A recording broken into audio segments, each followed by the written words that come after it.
God said, let the waters under the heaven be gathered together one place. The dry land appeared. It was so. And God called the dry land what? Earth. Earth. Earth. Now go to verse 14. God said, let there be lights in the firmament of the heaven, divide the day from the night. Let them be for signs, seasons, for days and years. And let them be for lights in the firmament of the heaven to give light to the earth. And it was so, and God made two great lights. All right, what are these lights? The what? Sun and the moon. Did you just read in your Bible that the earth is older than the sun? Yes, you did. Yes, you did. You just read in your Bible that the earth was here before the sun. Right? You certainly did. Now that's a big deal. Now here's what you get into. There's two big words I'm going to throw out here to you. That's what I'm going to give them to you. And I want you to think about it. Geocentric and heliocentric. So what does that mean? It's just a big word. You pay for the education, let the folks know you've been to school. Here's what it means. Geocentric means that the earth is the center of the universe. Heliocentric means that the sun is the center of the universe, known universe, our solar system, and everything revolves around the sun. With a geocentric view, the sun and everything revolves around the earth, and the earth is fixed where it is. Now, here's the thing. My little excursion into this has revealed that most of the people that believe in a geocentric view of the earth also believe that the earth is flat. I'm going to throw some things out there for you this morning. I love debate. If what you believe is real, and you really believe it, and you have a foundation for that belief, you should be able to defend it. I have no respect for somebody who says, well, I believe this and that, and you don't have anything to back it up. I'm not saying I believe in a flat earth. No. But there are some interesting points they make. Let me give you one. How many understand if the earth is a ball out here in space, then it has a curvature to it, right? It has a curvature. It's going to have a curvature. You're going to see a curvature. Now, what's going to be more apparent is the higher you get, the more you're going to be able to see the curvature, right? In other words, you have to get to a point in space where you're able to look down on the earth and see the curvature of the earth. And therefore, prove without a doubt that the earth is round. Now, this gets into the scientific geology or geography or whatever they are, who measure things like this. But did you know that in Lake Michigan, Chicago, Illinois sits on the western bank of Lake Michigan? How many of y'all know that? Chicago, Illinois, it's a good-sized town.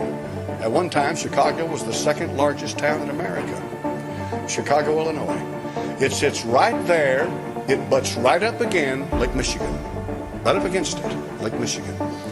You can go 40 miles across the peninsular part of Michigan. I forget the name of the town over there, and it's in another state. And you can get out there on a boat 40-something miles away from Chicago and look across Lake Michigan, and you can see the skyline of Chicago, Illinois. A meteorologist was talking about what he called what is that thing? A mirage. A mirage. The phenomenon of a mirage. That makes sense, doesn't it? That makes sense for the curvature of the earth. How many follow me here now? See, he was trying to explain to people, how can we 40 miles away see Chicago? What you're seeing here is a mirage. And he was explaining to them how that the light was coming up and bouncing back down, and it was a mirage. You weren't really seeing Chicago by looking straight at it. You were seeing a reflection of Chicago through the clouds and the atmosphere, whatever else is up there. So these guys up there, they got in this boat. You've always got somebody like this. They hooked up their cameras. They had to wait for a certain day to come clear enough, because 40 miles is a long way to see, folks. And they got in their boat, and they hooked up their cameras, and they focused in on Chicago, and you could barely see it. Barely, because of the haze and the distance. But they kept their cameras trained on Chicago, Illinois, and they began to cross Lake Michigan. And do you know something? Nothing ever changed except Chicago got clearer. Now, if you're following me in all of this, here's the point. If the earth is curved, they should not have been able to see Chicago 40 miles away. Is that right? I'm not saying I believe it, but it makes me think. How did they see Chicago? Airline pilots, when they go up, flight level, let's say 30, 35, in other words, 30,000 or 35,000 feet in the air. Let's say they're up there at 35,000 feet. As they rise in that aircraft, did you know what amazing thing happens? The horizon rises. Now, if the horizon was curved, would it rise or would it fall? So you believe in the flat earth? No, but I believe in listening to what they got to say. You see, here's their point.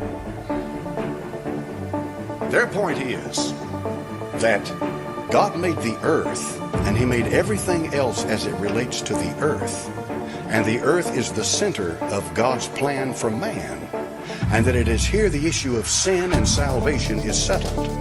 And that because of that, the earth is primary and is of primary importance in God's creation. In plain words, you're not going to find anything out there that is nearly as important as what you've got going on here. Now, as far as that's concerned, I go with them 100%. I'm going to read a little more about the flat earth. Here's why.